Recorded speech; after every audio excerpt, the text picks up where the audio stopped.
Hello trainers, welcome back to the couch. My name's Ben Kiriakou, joined here by Shay Burton and Amanda Lundberger, and we're here to have a little bit of a chat about VGC, TCG and Pokemon Go, and the Pokemon that really make a difference in in each of our formats. So, Shay, what's going on in TCG right now?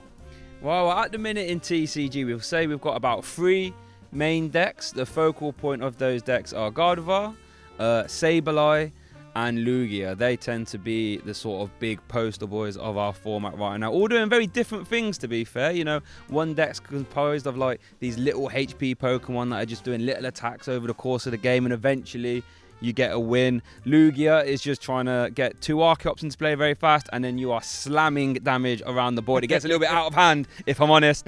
And then Gardevoir, I think, is probably the most consistent deck. It did really well at EUIC. And that one, it's a really strange deck because it actually looks to utilise the Curliers a lot more than normal. Not something I'm sure if the other games ever do use the middle stages. And then eventually put the Gardevoir into play, and then everything gets crazy after that. So is that something that can happen in VGC where non-fully evolved Pokemon can be used?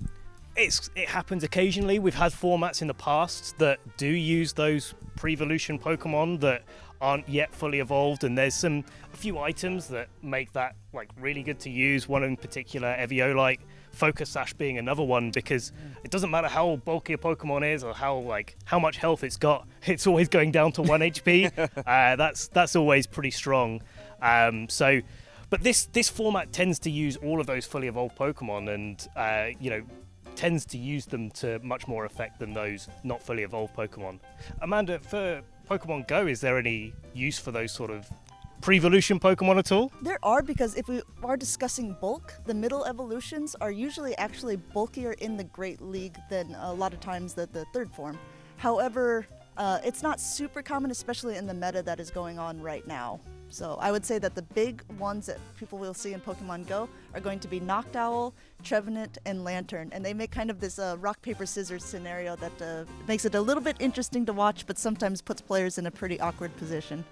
Rock, paper, scissors is something like we talk about quite a lot in VGC. It's like Comes up in TCG as well, the old rock, paper, scissors formats. Yeah, and the coin flips as well that go alongside that, isn't it? This, like, in the video game, when you're facing down your opponent, you're picking your moves at the same time, so it's a little bit of a rock, paper, scissors, like 1, 2, 3, go. Yeah, and we'll see, which trainer has the nerve to be able to, predict their opponent correctly. I have a question, Amanda, about Pokemon Go. I'm not 100% sure how this mechanic works, but you've got Shadow Pokemon, right? I do. What is a Shadow Pokemon, and how does that work? So Shadow Pokemon are ones that the Team Rocket has sort of transferred into what they're calling Shadow Pokemon, and you're supposed to rescue these Pokemon. So it's actually kind of funny because you can purify them and make them no longer Shadow. But the Shadow versions are just so much better that a lot of people end up keeping them and using them in the tournaments. And what they're better about is they do 20% more damage. So with each of their attacks, being the charge attack or the fast attacks they're doing, but they also take 20% more damage. So sometimes it's a bit of a trade-off. Do you want a little bit more of that bulk if you're going to be something that's not very defense heavy, or do you really want to nail it with the attacks?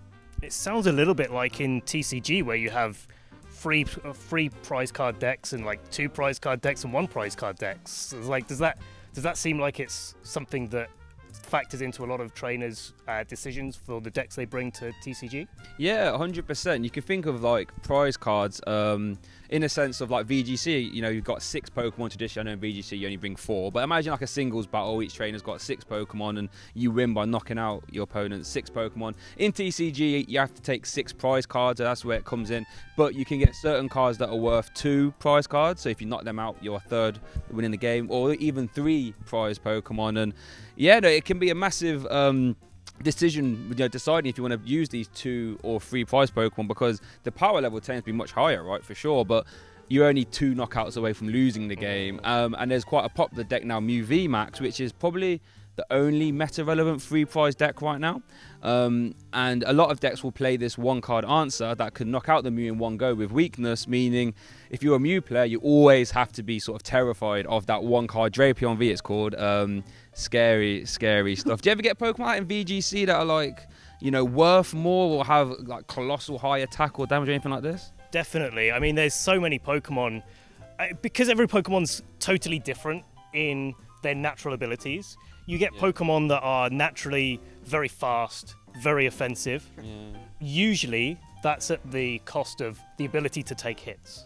Right. Focus Sash I was talking about earlier tends to be a common staple on these kind of Pokemons to give it that one extra attack because they're so much damage. And if you create a team with all of those sort of tools in them, we call it hyper offense typically. I've heard You're playing fast, you're playing aggressive, you're trying to take knockouts as quickly as you can because you know that you can't take the hits back. It's like best offense is a good best defense is a good offense, right?